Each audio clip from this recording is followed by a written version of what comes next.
Oi, gente. Bom dia, boa tarde, boa noite. Estamos aqui para mais uma aula de botânica finalmente.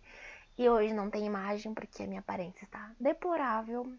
Meu cabelo cresceu um pouco e aí eu só consigo arrumar ele de um jeito, que é o quê? Penteado da Pedrita, sabe? Pedrita dos Flintstones. Pega o topo da cabeça assim, junta todo o cabelo e amarra num rabinho de cavalo, só que o quê? No topo da minha cabeça, ou seja, tá tudo pra cima.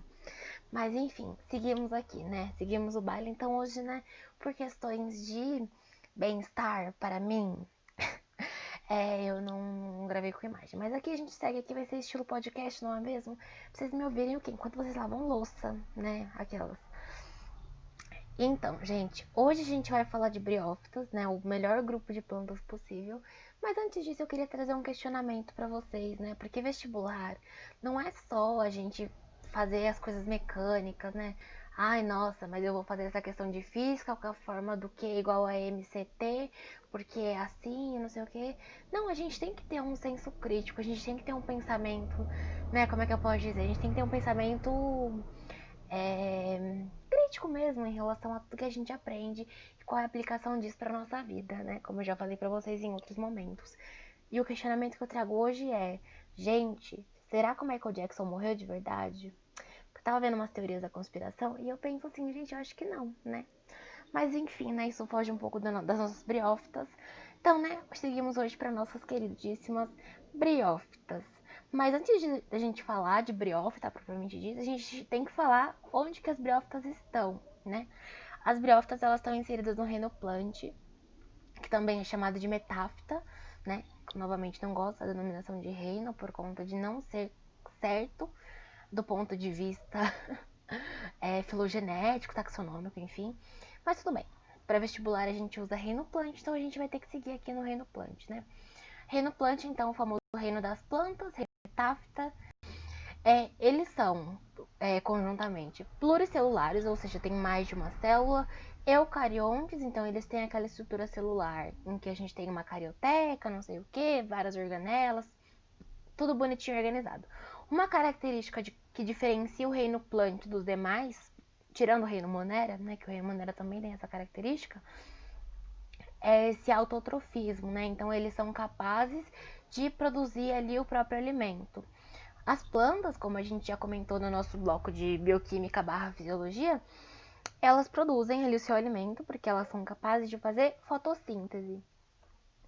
Mas então, o que é a fotossíntese? A fotossíntese é um processo bioquímico em que as plantas visam a obtenção de matéria orgânica a partir de matéria inorgânica, ou seja, as plantas elas vão pegar o CO2 que está disperso no meio ali no ambiente, né, que você jogou para fora na sua respiração celular, né, e elas vão transformar isso em glicose, né? C6H12O6, nossa queridíssima glicose, que é muito comum, né?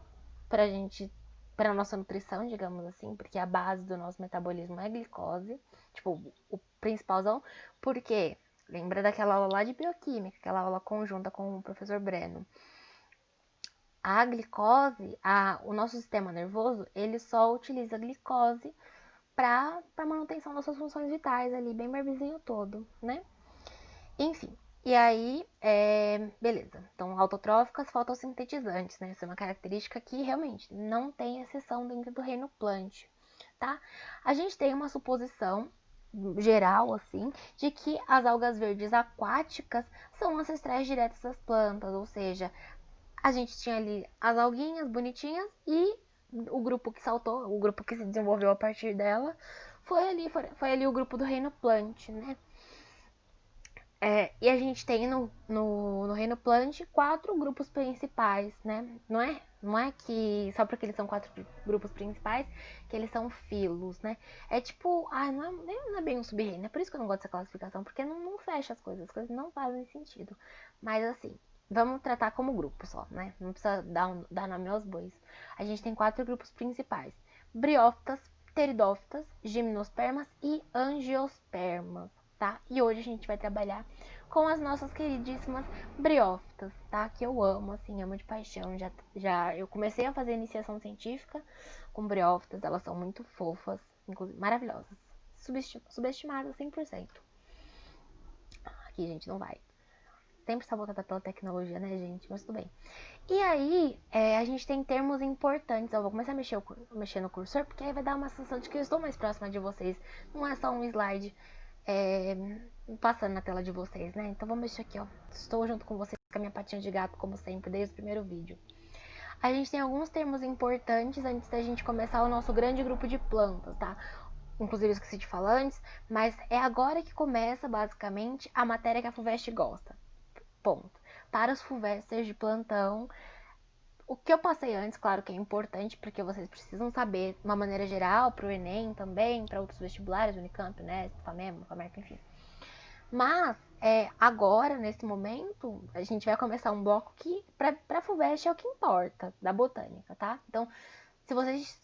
Ai, nossa, eu tô perdida, eu não vi aquela aula de relações hídricas lá que essa primeira aula, não tem problema, tá?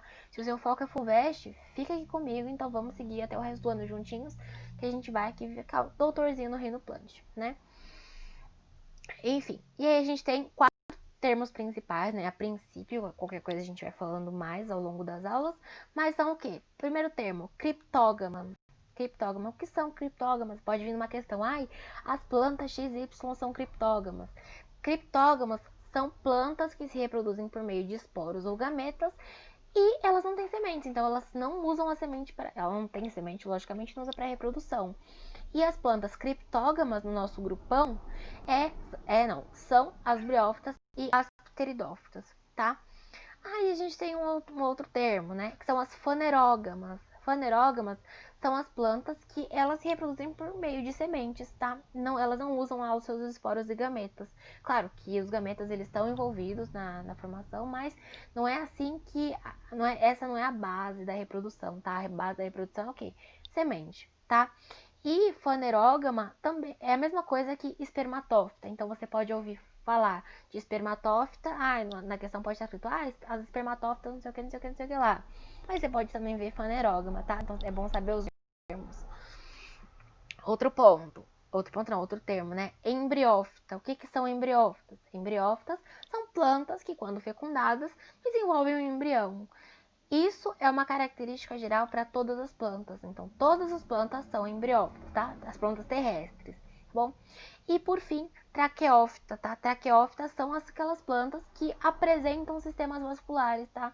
E esses sistemas vasculares, como a gente já viu na aula de tecidos, enfim, estrutura da planta, eles são constituídos por tecidos condutores especializados, né? Vamos lembrar lá do elemento de tubo crivado, do próprio xilema, do floema, enfim, tá? Esses nomes, eles são importantes pra gente, né, virar a chavinha, né?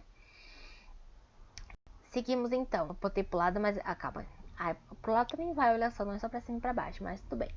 E aí, aqui a gente vem aqui pra farofa, né, gente? Porque, ó, eu lembro que vocês viram, a gente sempre passa coisa de botânica assim, né? A gente tinha uma alga verde que era ancestral, briófita, pteridófita, gimnosperma e angiosperma.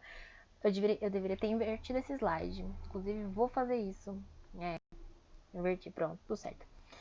E a gente sempre vê isso, né? Briófita, pteridófita, gimnosperma, angiosperma. Mas a questão, gente, é que a farofa não é bem assim. Ó a farofa como é que é. Aqui, a gente tem algumas relações evolutivas, né? Vamos partir do macro.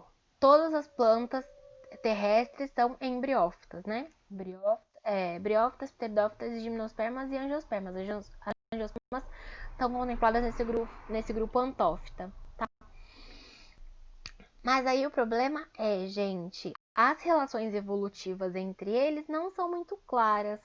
Porque no nosso cladograma para fins de vestibular, parece que eu tinha um ancestral, aí evoluiu um pouco, mudou um pouco, virou briófita, aí mudou mais um pouco, virou pteridófita, mudou mais um pouco, virou gimnosperma, virou mais um pouco, mudou mais um pouco, virou angiosperma. Mas a realidade é que não é bem assim. Esses grupos, eles podem ter surgido simultaneamente não, na verdade, mas eles não têm um parentesco muito definido, tá?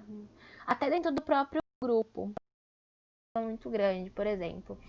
As briófitas, a gente tem 3 grandes grupos, né? Mas a gente vai falar depois. Só que aí, ó, a gente tem briófita e briófita de novo, tá? E aí a gente, olha, gente, a relação de ancestralidade né? É muito complicada, porque veja bem, para um grupo ser considerado realmente um grupo e contar uma história evolutiva, né? Mostrar, partir de A e chegou em C, eles têm que ter um ancestral comum. E pterodófitas aqui, por exemplo, não tem. Então elas são grupos aqui, ó, Helicóptera, Pteridófita, próprio Pteridófita, né? Gente, é um negócio louco, né? Mas aqui só os biólogos, futuros biólogos vão trabalhar com clareza, né? A gente não tem muita certeza não, certeza não. A gente não tem muito, como é que eu posso dizer? Muito o fio, né, do que é, então, essa classificação. A ciência é muito viva, ponto. A ciência é muito viva e a gente pode ter modificações, a gente inclusive teve modificações nos últimos anos, né? Lembra que eu falei pra vocês, cinco reinos caiu por terra, né? A gente usa a classificação dos 3 domínios, né? Então a gente tem aqui as embriófitas, né? Briófitas, pteridófitas, gimnospermas e angiospermas. Aí só as traqueófitas, que são pteridófitas, gimnospermas e angiospermas, e só as espermatófitas, gimnospermas e angiospermas, tá? E aqui só como é que pode dizer? O que eu já falei, só pra deixar anotadinho aqui, o tempero da farofa, né, gente? Que a farofa sem tempero não é farofa. E aí, mas quem são essas perfeitas, maravilhosas, donas da minha alma? Donas da minha vida? Rainhas do meu coração. As briófitas, além de serem rainhas subestimadas, elas são plantas de pequeno porte, né? E aí eu coloquei que existe uma razão para elas serem plantas de pequeno porte. Veja bem, as briófitas, elas têm cerca de 2 centímetros, às vezes um pouco mais, né? Pode chegar até uns 5 no máximo. Mas elas não têm vasos condutores, né? Elas não têm tecido condutor, não tem um sistema vascular. E aí, mas como que acontece? Como que ela vai... Nossa, cara, mas como que ela vai se nutrir? Não tem chulema, não tem o fulema, não tem não sei o que. Vai fazer o que na vida dela, né? O que ela vai fazer? As briófitas, elas têm uma nutrição, digamos assim, por difusão. Então, a água, os nutrientes, enfim, eles vão passando célula a célula, célula por célula, por célula, por célula. Mas veja bem, vamos pensar numa planta em que uma grande sequoia, 100 metros. Não é eficiente você passar célula a célula, né? Passar célula a célula, porque não vai conseguir chegar, você não vai conseguir atingir o topo e a sua planta vai morrer. Inclusive, a gente já falou disso quando a gente estava vendo a parte de condução de seiva, né? Lembra que para plantas pequenininhas, a difusão, né, era eficiente, então eu conseguia passar de célula a célula e nutrir a minha planta toda. Só que para plantas muito grandes, a gente precisava de uma diferença de potência, um gradiente, né, de pressão, digamos assim, que era gerado pelas folhas, né, no processo de transpiração. Então a planta transpirava, isso gerava uma pressão que meio que puxava a água, os sais minerais para cima, para a gente nutrir a copa ali da árvore, né? Enfim, quem não lembra disso, pode dar uma olhadinha na aula de tecidos não, na aula de condução de seiva, que também está disponível aqui no canal. Olha, gente, muito blogueira, né? Também está disponível, tá? Enfim. E essas briófitas, elas conseguem ocupar vários lugares, mas elas ainda não foram encontradas só em ambientes marinhos, tá? E de resto, todos os lugares têm briófitas. E assim como todas as outras, elas são autótrofas, logo elas fazem fotossíntese e são capazes de produzir o próprio alimento. E um ponto uma característica que diferencia as briófitas dos outros grupos de plantas, do que diferencia a briófita de pteridófita, gimnosperma e angiosperma. Elas não têm tecido verdadeiro, tá? Elas têm filídeo, cauloide e rizoide, tá? Só isso, mas o filídeo é tipo a folha, o cauloide é tipo o caule, o rizoide é tipo a raiz, mas nenhum deles é um tecido de verdade, ele não tem um parênquima, não tem aquela coisa bonita que a gente viu na aula de tecido vegetal, tá? Um aspecto muito importante também, né, que diferencia as briófitas dos outros grupos é a geração gametofítica é dominante. Por hora, assim, não faz sentido. Esses 3 tópicos agora não casam muito, na cabeça de vocês, pelo menos. Mas eles vão fazer sentido no final da aula, tá? A reprodução das briófitas é dependente de água, assim como a reprodução de pteridófitas. E elas têm um ciclo haplodiplobionte, tá? Lembram da última aula, lá, o ciclo haplodiplobionte, em que a gente tem uma alternância de gerações. Então, a gente tem a geração gametofítica e a geração esporofítica. Se você apagou tudo que eu disse pra você na última aula, não lembra, nossa, Carol, cancelei tudo que tinha na minha mente, não tem problema, a gente vai relembrar isso daqui a pouco, né? Seguimos então. Curiosidades, claro, porque eu não poderia deixar de enaltecer as minhas princesas. Isso aqui é um tipo de musgo, tá? Mas a gente vai falar o que é. A gente tem cerca de 15 mil espécies de briófitas no mundo e 3.125 são encontradas aqui no Brasil. E as briófitas, elas estão bem ali no limiar de conquista terrestre, né? As plantas, elas eram mais aquáticas, mas aos poucos elas conseguiram conquistar... aos poucos conseguiram conquistar o ambiente terrestre. E hoje a gente vê uma quantidade absurda de plantas. E as briófitas, elas estão bem ali na transição, tá?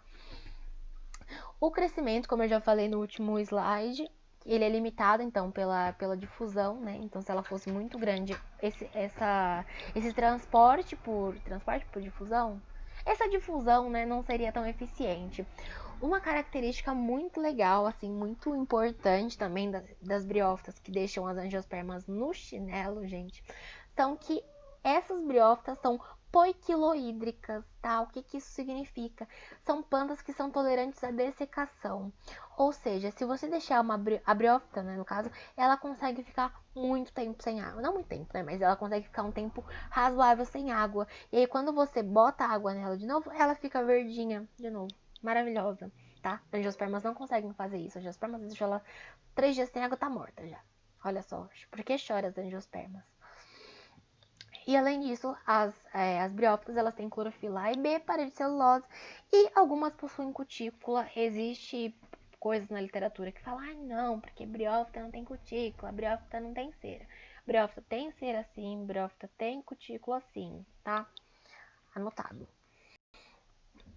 E aí, a gente tem, então, os grupos dentro das briófitas, né? A gente tem os musgos, que é conhecido pelo filo Bryophyta sensu stricto, hepáticas, filo Hepatóphyta, e os antóceros, filo Anthoceróphyta. Aqui, os meus favoritos, os musgos, tá? Esse aqui é da família Polytricaceae, eu amo, gente. Essa aqui são as hepáticas, né? Que elas parecem uma folhinha.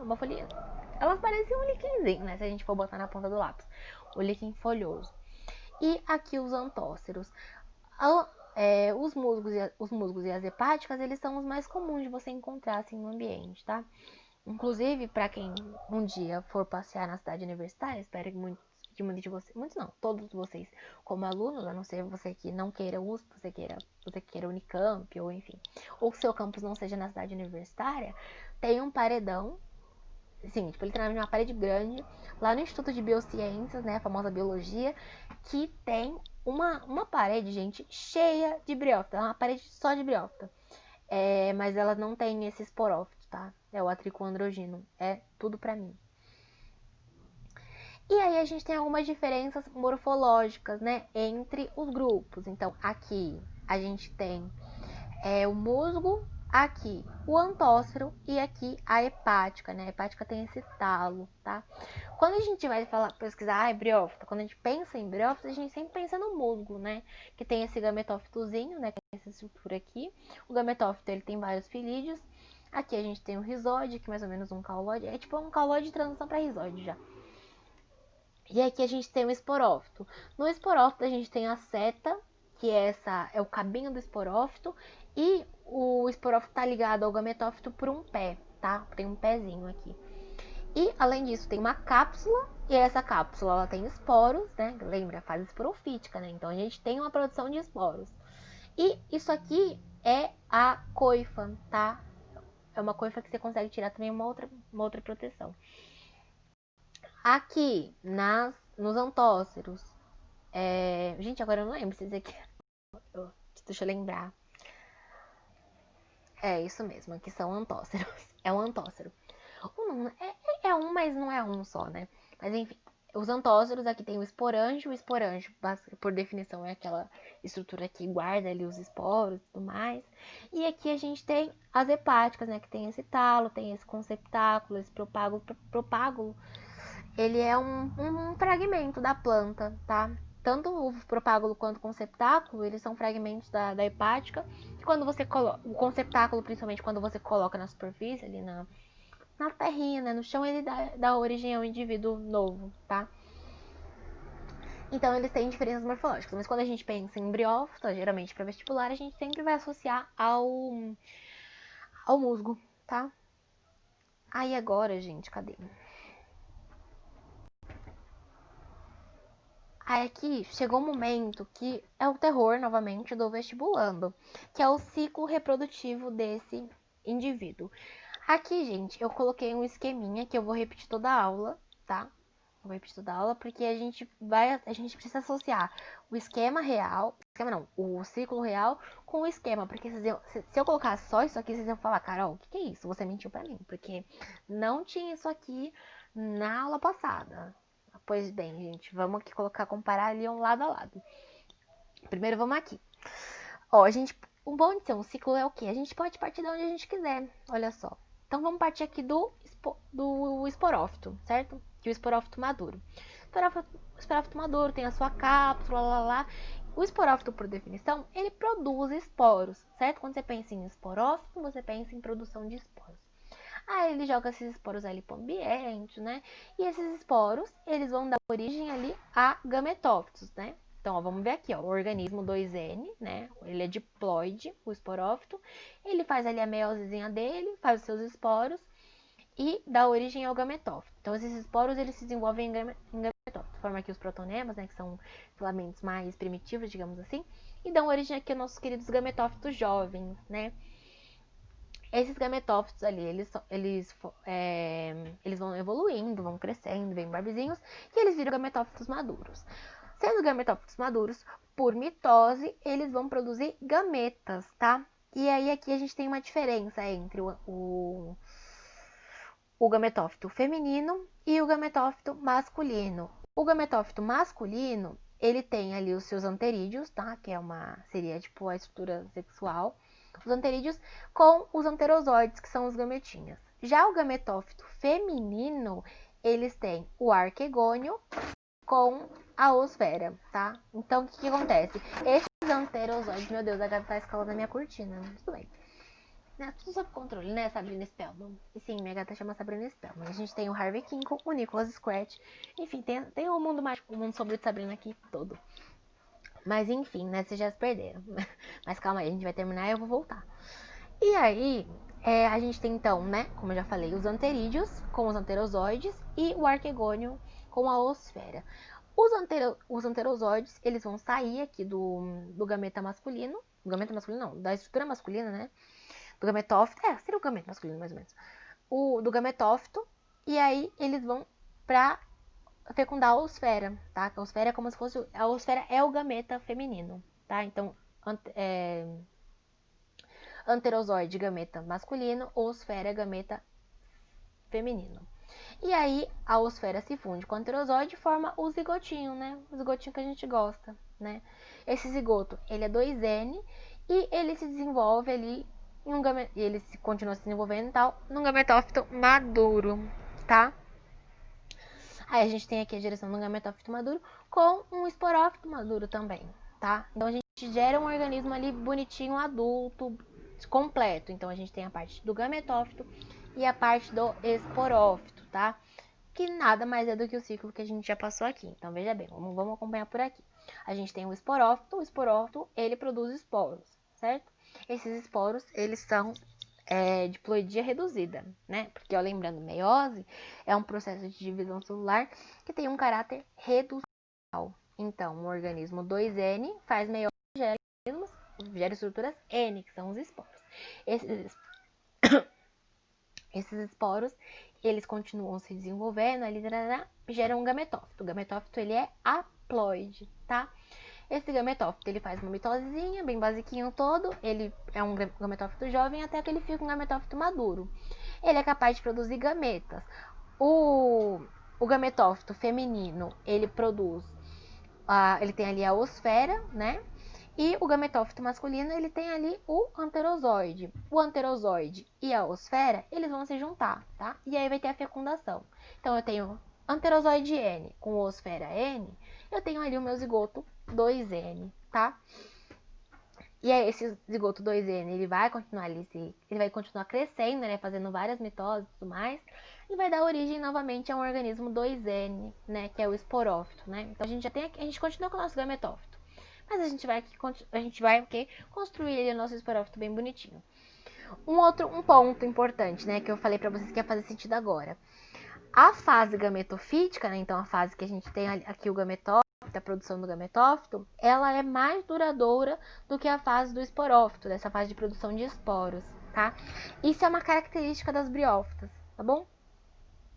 Deixa eu ver, acho que tinha alguma outra coisa que eu tinha comentado desse slide. Não. Tá. Ah, tá. A reprodução, então, ela é dependente de água, tá? Então, para o anterozoide conseguir chegar na oosfera, a gente tem aqui a produção de água. A gente tem a produção de água, Luca. A gente tem aqui a necessidade de ter ali um ambiente com água, né? Para o anterozoide conseguir se locomover. E uma outra característica, um outro ponto, lembra que eu falei para vocês quando eu estava falando de movimentos vegetais? Gente, todas elas estão conectadas, vocês percebem, né? Nenhuma aula... Tudo bem que a FUVEST não cobra, mas nenhuma aula é dispensável, né, pra gente conseguir construir o nosso conhecimento. Quando eu tava falando de movimentos vegetais, eu falei de quimiotactismo, né? Então, esse deslocamento por um estímulo químico. O que acontece? A oosfera, ela produz sacarose, tá? E essa sacarose, ela guia o anterozoide até ela. Olha só que coisa bonita, né?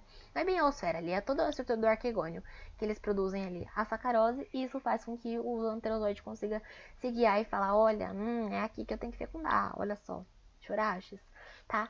Então, gente, dá uma pausinha no vídeo, bem, olha, coisa de blogueira, né? Dá uma pausinha no vídeo, deixa o seu joinha, não, não é isso. Mas dá uma pausinha no vídeo e me explica, tá? Eu não vou estar ouvindo, infelizmente, né? A gente tá numa modalidade presencial. Mas me explica o que você acabou de entender, tá? Que essa é uma maneira muito boa de você fixar o seu conhecimento. Pode parecer vergonhoso? Pode parecer vergonhoso. Mas eu acho que vale muito pra gente construir, né? Esse conhecimento, pra fixar na cabeça de vocês mesmo. Então, né? Pausou? Travou na beleza? Então destrava agora. Então bora. E pra gente terminar, né, eu recebi uma sugestão alguns meses atrás, acabei não fazendo em alguns momentos não sei por que eu não fiz, mas me sugeriram de responder uma questão, pelo menos, todo final de aula, pra ver mais ou menos como que cai, como que funciona aqui o mundo mágico da botânica, né. Então a gente tem aqui uma questão da UNAERP, de 1996, é uma questãozinha antiga, né, razoavelmente antiga, eu não estava viva em 1996, mas, né, é uma questão que eu acho legal, ela tem o seu valor, digamos assim. Então vamos lá. Assinale a alternativa que apresenta uma característica das briófitas, musgos. Olha só, ele fez uma generalização forte, né? Mas tudo bem. Mentira.